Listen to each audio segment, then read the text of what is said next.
ke saya, Pasya Wulandari dari kelas 5D dengan NPM 204220444. Di sini saya ingin menjelaskan kembali materi mengenai dokumen kurikulum 13 dan dokumen kurikulum merdeka.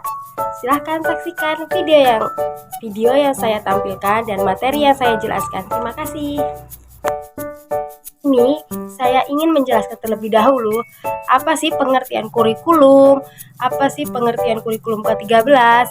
Nah, kurikulum adalah seperangkat rencana dan pengaturan mengenai tujuan, isi, dan bahan pelajaran serta cara yang digunakan sebagai pedoman penyelenggaraan kegiatan pembelajaran untuk mencapai sebuah tujuan pendidikan tertentu. Dan untuk kurikulum 2013 atau K13, pengertiannya adalah kurikulum yang berlaku dalam sistem pendidikan Indonesia. Kurikulum ini merupakan kurikulum tetap yang diterapkan oleh pemerintah untuk menggantikan kurikulum 2006 yang telah berlaku selama kurang lebih 6 tahun. Nah, di sini saya akan menjelaskan lagi kurikulum K13 menurut atau berdasarkan Undang-Undang Nomor 20 Tahun 2003 tentang Sistem Pendidikan Nasional. Pasal 36 ayat 2 ditegaskan bahwa kurikulum pada semua jenjang dan jenis pendidikan dikembangkan dengan prinsip diversifikasi sesuai dengan satuan pendidikan, potensi daerah, dan peserta didik. Serta pasal 3 Undang-Undang Sistem Nasional menyebut pendidikan nasional berfungsi mengembangkan dan membentuk watak serta peradaban bangsa yang bermartabat dalam rangka mencerdaskan kehidupan bangsa, bertujuan untuk berkembangnya potensi peserta didik agar menjadi manusia yang beriman dan bertakwa kepada Tuhan Yang Maha Esa, berakhlak mulia, sehat, berilmu, cakap, kreatif, dan mandiri, dan menjadi warga negara yang berdemokratis serta bertanggung jawab. Sekarang kita mau membahas mengenai landasan hukum yang ada di kurikulum 13. Kurikulum Pendidikan Dasar Kurikulum 2013 dikembangkan berlandaskan pada 1. Undang-Undang Nomor 20 Tahun 2003 tentang Sistem Pendidikan Nasional, dan yang kedua Peraturan Pemerintah Nomor 19 Tahun 2005 sebagaimana diubah dengan Peraturan Pemerintah Nomor 32 Tahun 2013, dan terakhir Peraturan Pemerintah Nomor 13 Tahun 2015 tentang perubahan kedua atas Peraturan Pemerintah Nomor 19 Tahun 2005 tentang Standar Nasional Pendidikan, dan 3. Peraturan Presiden Nomor 87 Tahun 2017 tentang penguatan pendidikan karakter. 4. Peraturan Menteri Pendidikan Nasional Republik Indonesia Nomor 39 Tahun 2008 tentang pembinaan kesiswaan. 5. Peraturan Menteri Pendidikan Nasional Republik Indonesia Nomor 19 Tahun 2007 tentang standar pengelolaan pendidikan oleh satuan pendidikan dasar dan menengah. Apa itu kurikulum? Apa itu kurikulum 13? Apa itu landasan kurikulum? Berdasarkan apa saja sih kurikulum? Nah, sekarang kita kembali ke pembahasan pertama, yaitu isi dokumen kurikulum ke-13.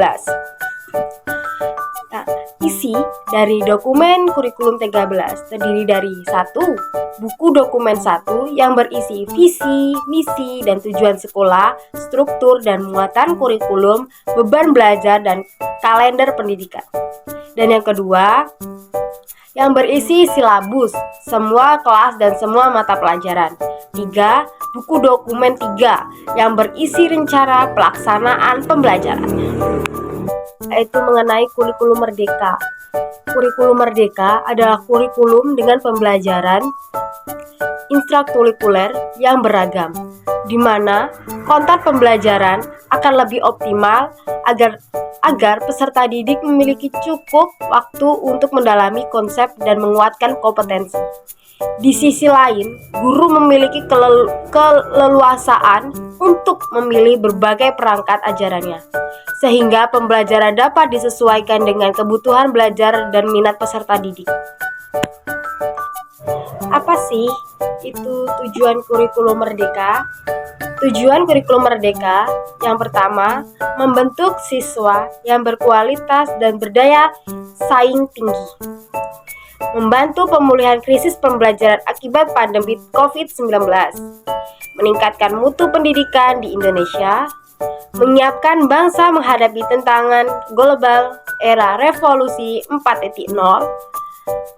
Menguatkan pendidikan karakter melalui profil pelajar Pancasila. Membantu siswa mengembangkan minat belajar dan potensinya.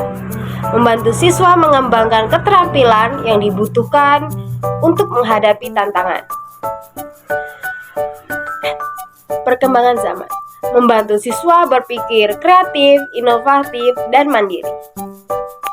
Kita akan menjelaskan mengenai prinsip-prinsip kurikulum merdeka.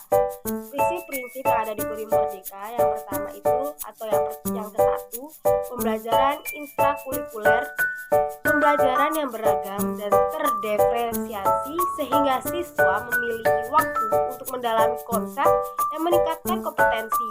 Yang kedua, pembelajaran kokurikuler, proyek penguatan profil pelajar Pancasila yang didasarkan pada pendekatan lintas disiplin. Ketiga, pembelajaran ekstrakurikuler, pembelajaran yang disesuaikan dengan minat siswa dan sumber daya sekolah. Yang keempat, asesmen, padu fungsional, adil, proporsional, valid, reliable, laporan asesmen sederhana dan informatif, serta digunakan sebagai bahan refleksi. 5. Pembelajaran berbasis kompetensi. Kurikulum merdeka didasari pada pembelajaran berbasis kompetensi. 6. Fleksibel. Kurikulum merdeka memberikan fleksibilitas dalam jam pembelajaran tergantung pada peserta didik pembelajaran. Ketujuh, berkarakter Pancasila. Kurikulum merdeka didasari pada karakter Pancasila. Terakhir, mengenai isi dokumen kurikulum merdeka. Isi dokumen kurikulum merdeka ini bertolak belakang dari dokumen kurikulum ke-13 yang saya jelaskan tadi. Isi dokumen kurikulum merdeka ini yaitu dokumen kurikulum merdeka tidak memiliki isi dalam artian daftar materi pelajaran yang harus diajarkan. Kurikulum merdeka adalah kerangka kerja yang memberikan fleksibilitas tadi kepada sekolah dalam menentukan isi pembelajaran yang sesuai dengan kebutuhan siswa dan konteks lokal. Terima kasih. Itu saja yang dapat saya jelaskan tentang materi dokumen kurikulum K13 dan dokumen kurikulum merdeka.